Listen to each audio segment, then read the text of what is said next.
Well, hello everybody. Welcome to Joe's Hot Takes 25. This is season 2, episode 3. Gonna do a little discussion on the gun control debate. That's what I'm looking at today. But welcome. I'm Joe. I'm your host. Um, Now, before we even get started, I want to say something.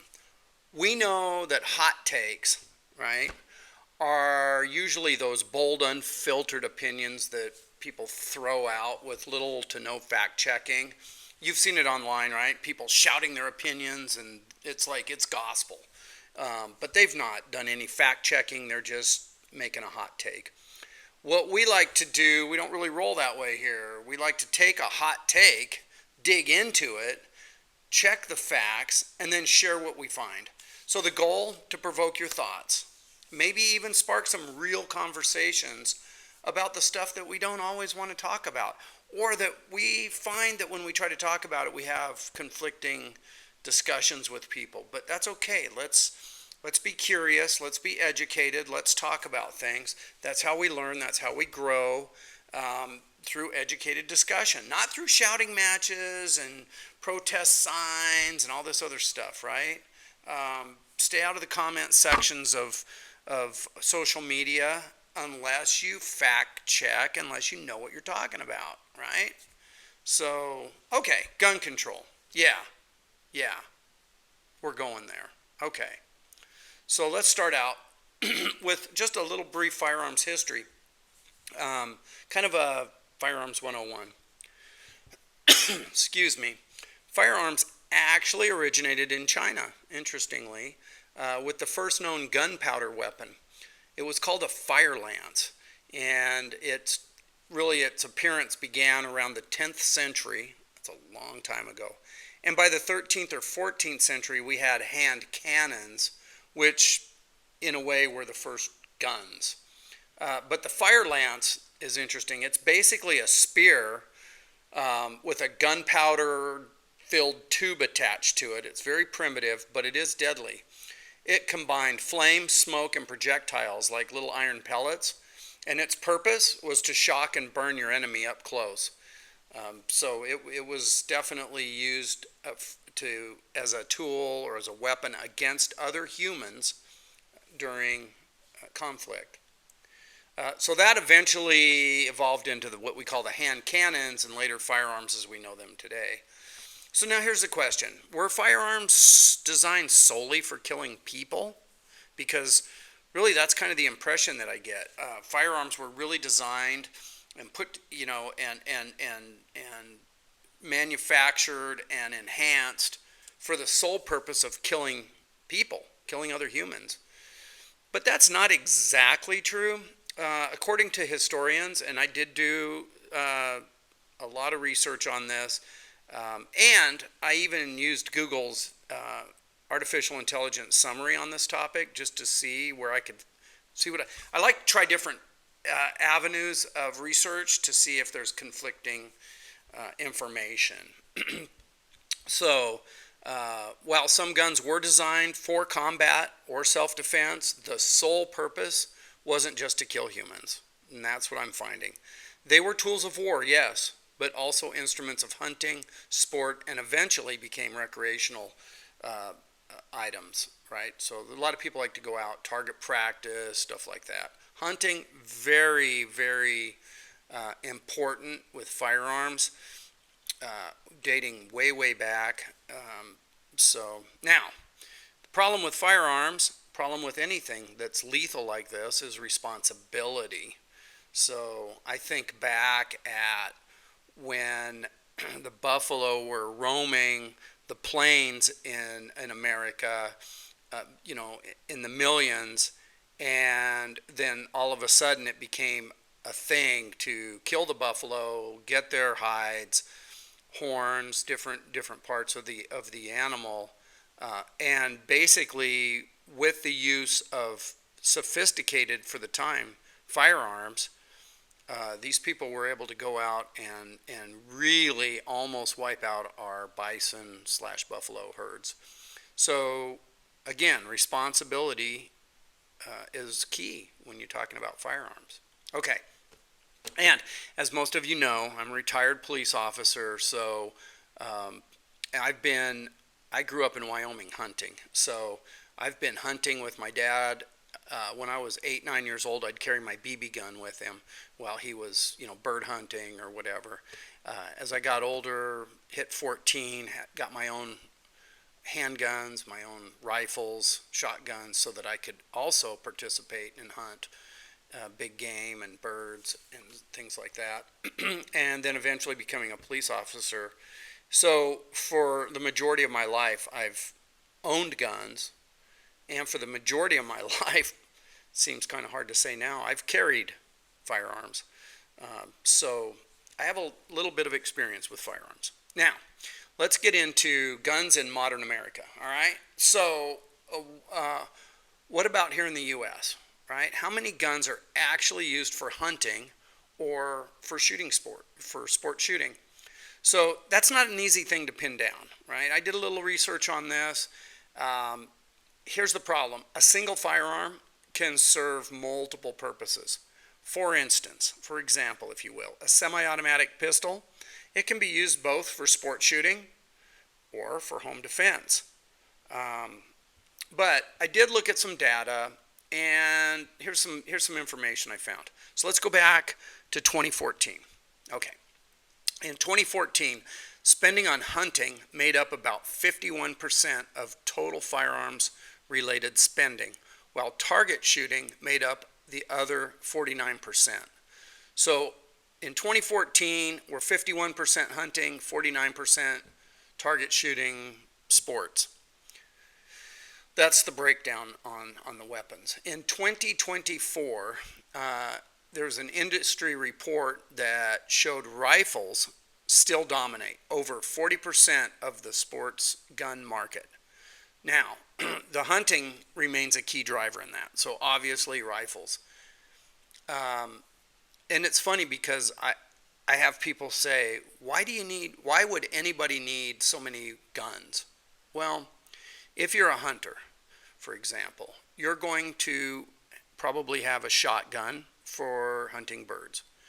You will probably have a high-powered rifle for hunting big game. You may have a mid-ranged rifle, a 223 or a 22 Magnum type weapon to shoot small game, things like that, targets, so on and so forth. You may want a handgun. And I know growing up in Wyoming, you never went into the woods without a handgun, period, and a big one. Preferably, you had a 44 mag. Because you never know what you're going to encounter. You could encounter large brown bears, now even grizzly, wolves, things like that. So you have to be prepared, mountain lions, to protect yourself.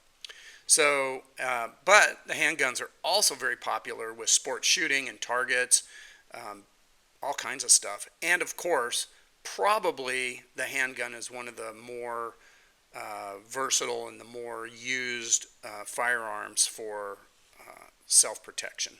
Okay, now, so again, hunting, key driver, about 40% in 2024 of all the sports gun market.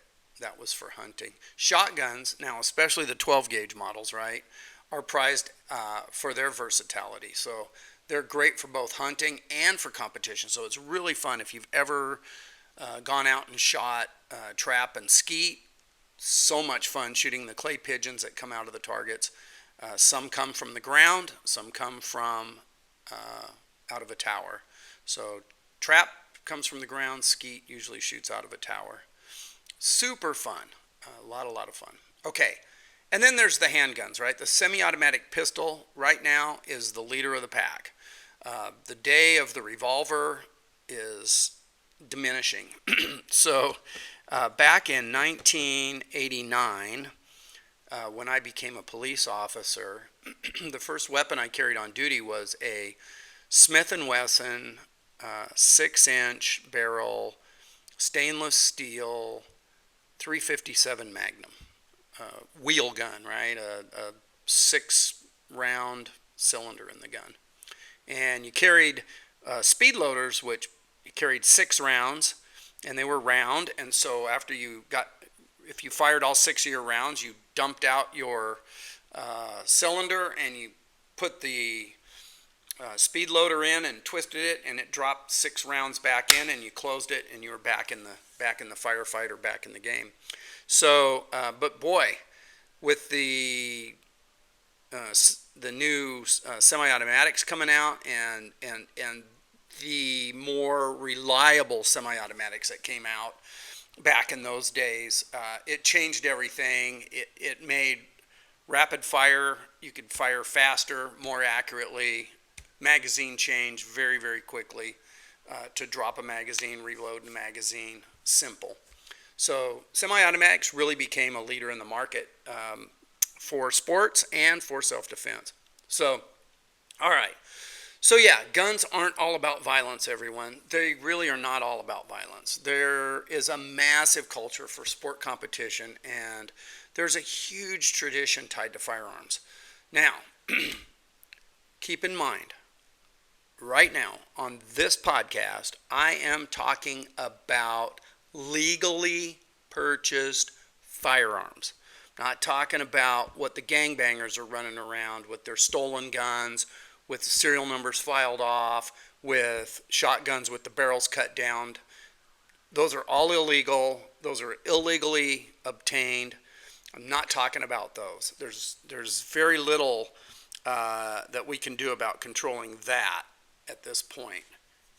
Right now I hear a lot of things about rights and guns, and I hear a lot about, well, we need to regulate firearms. We need to regulate who's buying firearms. There has to be background checks. Okay, and I hope that we all understand, and I hope that we can all agree on this. This isn't really an opinion. This is, nearly 30 years of law enforcement behind me. But I hope we can all agree that legally purchased firearms by citizens who follow the law, who follow the rules, right, are probably, in the most part, are probably not going to be used against other humans with malice. Now, we have seen some of these mass shootings where it turns out that this person legally purchased these firearms, or they were legally purchased for them by someone else. We can't really control that. But mental health certainly is a factor, I think, that comes up when you start talking about guns and gun control. So let's talk really quick here. Gun laws, Second Amendment. We hear a lot of that, Second Amendment thrown out. It's my Second Amendment right, my right to bear arms. So gun ownership in the United States is governed by a mix of federal, state, and even local laws that really kind of help restrict or control some of these weapons. At the federal level, we've got the NFA, which is called the National Firearms Act, and that covers restricted weapons like machine guns or suppressors in your firearms. Now, the average citizen out there that goes to buy a gun is not going to be getting a machine gun. That takes special permits, that takes special clearance. Same with suppressors. So your average law-abiding citizen that goes out there and buys a gun probably isn't going to be able to obtain these. Then there's the GCA, which is the Gun Control Act, and that regulates sales and interstate transfers. And then, of course, you have the Brady Handgun Violence Prevention Act, which was really the background check system. That's where that came from. And that came from an attempt on President Reagan. Then the states add their own flavor, right? Some require permits, some waive waiting periods, and others, well, basically say good luck out there. So what does the Constitution actually say? And I think that's important. The Second Amendment states, and we need to dive into this a little bit, a well-regulated militia being necessary to the security of a free state, the right of the people to keep and bear arms shall not be infringed. The Supreme Court has interpreted this as protecting an individual right to possess firearms. particularly for self-defense and or the defense of our country. But the debate over well-regulated, what does that mean? I mean, that's where things kind of get spicy, and it's kind of not been settled, and I don't know how or when it's going to get settled, or if it ever will get settled, because you will always have people on both sides of this debate or this topic, this hot take, right? There's going to be people on both sides. Generally, what you see is people saying my Second Amendment right provides me the ability to own a firearm, to protect myself, to protect my home, my family, and if necessary, to use against foreign adversaries to protect our country. That's kind of, I think, in a nutshell what it talks about. So we hear on the news about gun deaths, we hear about all these things about guns and firearms and how dangerous they are and how they, we need to regulate and so on and so forth. So let's look at some data. Let's get some real data. And I looked it up. In 2023, all right, I wanted to keep this in mind. There were 46,728 firearm-related deaths in the U.S. Now, that includes homicides, suicides, and accidents. So that's nearly equal to the number of deaths from motor vehicle crashes, which was about 41,000. It's about 40,901. So about 5,700 deaths more related to firearms. Now, I'm not going to try to minimize this, and I'm not going to try to make this sound any better than what it is.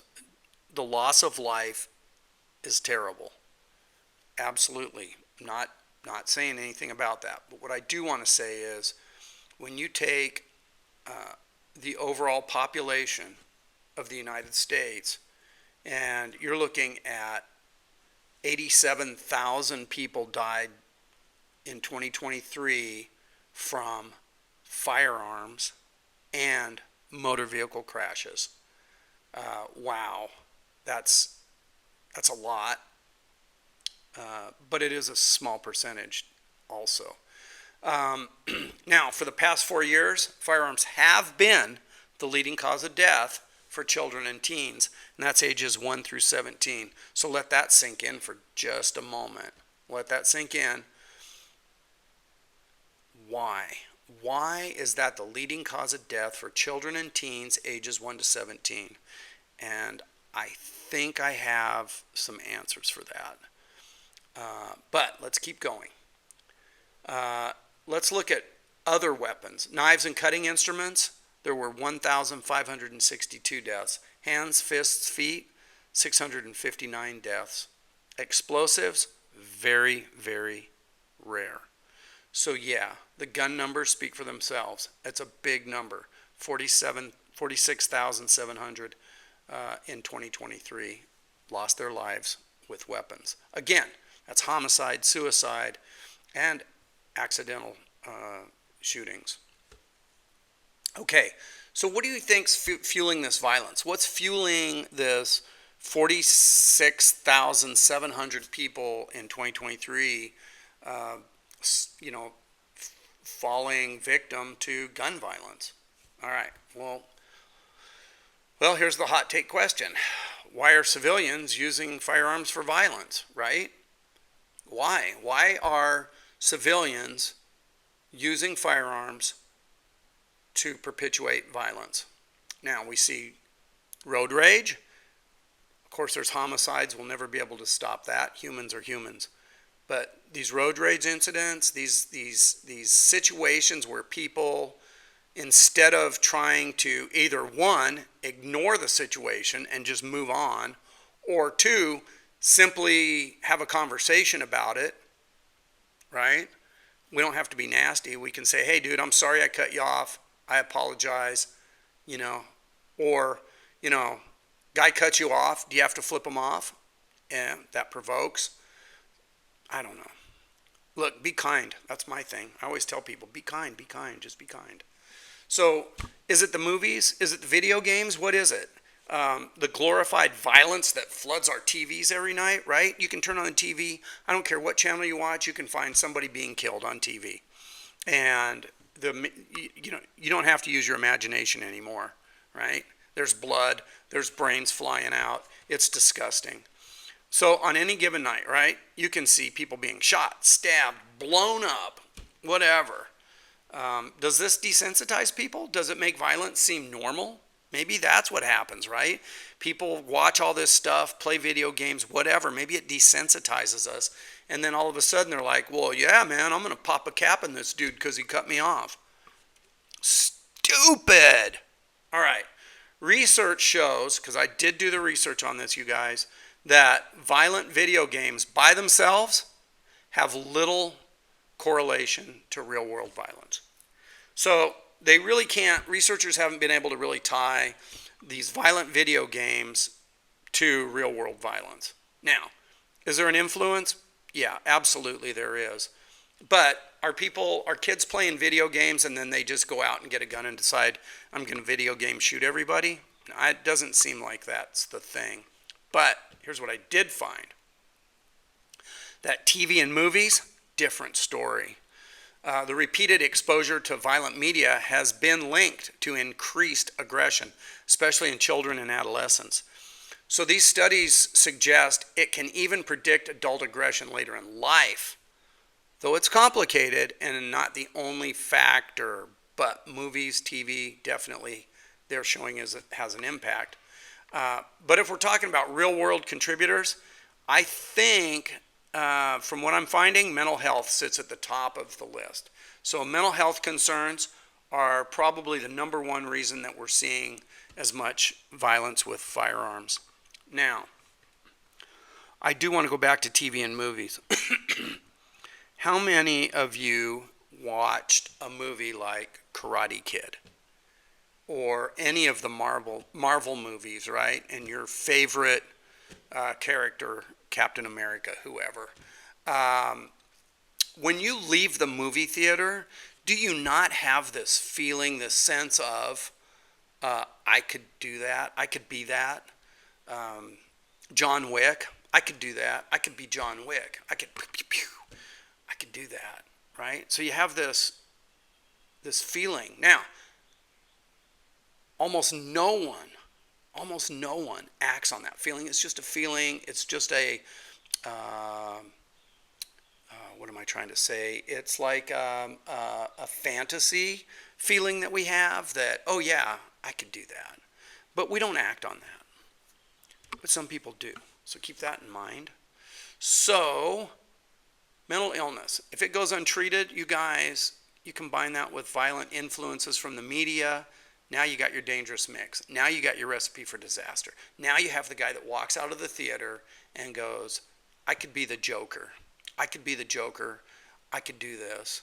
And their mental health does not prevent them from stopping that thought, stopping that urge. They have to act on it. I am no mental health professional, and I know that I have some very good friends. One in particular that is a mental health professional, and I'm sure that when she hears this, she's going to go, don't give mental health advice. So, and I'm not. But like I said,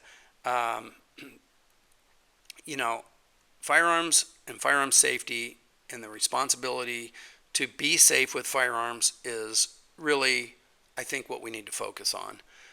Regulating firearms, what are you going to regulate? You can regulate it, make it harder and harder for legal citizens to buy guns, but the criminals will always have firearms. They will always have guns. They will get them from 100 different sources. So keep that in mind. What we need to do is people need to learn safety and responsibility. So I'm gonna step off the stats for a second, and I'm gonna speak personally. You know, right? I'm a former police officer, a hunter. I've carried firearms. When my kids were little, when they were young, I taught them early, what is a gun? What does it do? And how can it be handled safely, right? My children knew you don't touch a firearm. You stay away, you get an adult. As they got old enough, we went out and shot They got to see what happens. I taught hunter safety for Arizona Game and Fish for about 5 or 6 years when I was up in Wickenburg. I can tell you some of the things that we do to impress upon new firearms hunters or new firearms users is how dangerous they are. One of the things that we would do is take 5 bars of soap, just regular bars of soap, right? Set them up and put them, so let me get in my camera. One bar of soap here, 1 bar of soap here, and so on and so forth. And put them about maybe 2-3 inches apart. And we would shoot that bar of soap with a .22 rifle. And the first bar of soap would have a little tiny hole where that .22 went into it. But by the time you got to the 5th bar of soap, it was a hole this big. It almost would blow the soap in half. And that's a .22, and everybody thinks, oh, .22s aren't dangerous. They are so dangerous. So they have to be handled with care. Another thing, we would shoot a head of lettuce with a shotgun, and quite frankly, you get salad out of it. It's really it's very impressive to see a head of lettuce or a watermelon just explode into a million pieces after being shot with a firearm like that. Another thing we would do is take a block of ice, give a big guy a hammer and say, break this into snow cone material for me. And they would hit it and we'd count 1, 2, 3, 4, 5, 6, 7, 8, 9. We'd stop them. Okay, stop.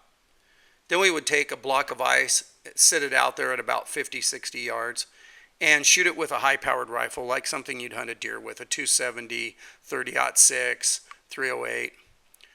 Instantly, you have snow cone material. These are things that you have to learn. You have to understand the importance and the value in understanding and properly handling a firearm. So these are not toys. And I used to tell my kids, you never point a gun at anything you don't intend to destroy. And I mean even their toys. When they had toy guns, you can shoot at imaginary targets, but you don't point the guns, even the toy guns, at other people. We start at a very, very young age. Do not point guns at people. Do not point guns at anything you do not intend to destroy, because that's what a firearm will do. It will destroy. So I think, I don't like to opinionate too much, but here it is. But gun safety really begins at home. You have to talk with your kids. You have to teach them what guns are. Not what Hollywood makes them out to be, but what they really are. And when they're old enough, get them trained. Take them to a safety course, to a range, to a hunter education course, something. Remember, we talked about this. Curiosity is important. Knowledge is power. Curiosity gets you there, but you need to get the knowledge. There's so many programs out there that are great. But can you imagine, even if you took some inner city kids, even if you took kids that were really susceptible to gang violence and taught them how important it is to properly handle firearms, so that when they turn 14 years old, 13 years old, and the gangbangers are approaching them and they want them to play with guns, that these kids have an idea of just how deadly they are. I don't know. It's just an idea. Here it is. NRA. They have Eddie Eagle Gun Safe program. That teaches kids to stop, don't touch, leave the area, tell an adult. That's kind of where they start. But that's how they start. Stop, don't touch it, leave the area, tell an adult. Then there's First Shots. That introduces children as young as 8 years old, right, to supervised shooting. I think that's so important. Local instructors, wildlife programs offer family training, hunter education courses, things like that. They build confidence. They teach respect. That's so important. And they teach safety. All right. So the debate itself, right? Gun control debates have been going on for decades, right? So I remember back in the 1970s, right? My parents had a bumper sticker on their car that said, "The West wasn't won with a registered gun," because registering guns was becoming a thing, right? They wanted to register guns. They also had a bumper sticker that said, if guns are outlawed, only outlaws will have guns. I remember those. And, you know, both sides have points, I guess. But I remember a conversation I had years ago, right? I was working as a police officer, and I was in the restroom. It was at night. It was late at night, and one of the custodial staff walked in, and we were just talking, and the custodian asked me what gun I recommended them to buy for home defense. And I said, well, first, I think before you even consider buying a gun, right, do this. Go stand in front of the mirror. I want you to look in the mirror. And I want you to ask yourself out loud, can I take another human's life? Can I kill another human being? If you hesitate, or if that question makes you a little bit sick to your stomach, then a gun probably isn't the best answer for you, right? Maybe a dog is. And we talked about that, and the custodian actually stepped back and said, you know, I don't think I could kill somebody. And I said, well, then you probably shouldn't put a firearm in your hand for self-defense, because it'll probably be used against you if you're not willing to use it. So, interesting. Get a dog. Get a big dog. Get a big dog, or set up some systems to warn you. Now, but a lot of people, right, we know this. They go out and they buy firearms for self-defense, but they never really ask themselves that question. Can I kill someone? So they don't consider the emotional cost or the weight that comes after pulling that trigger.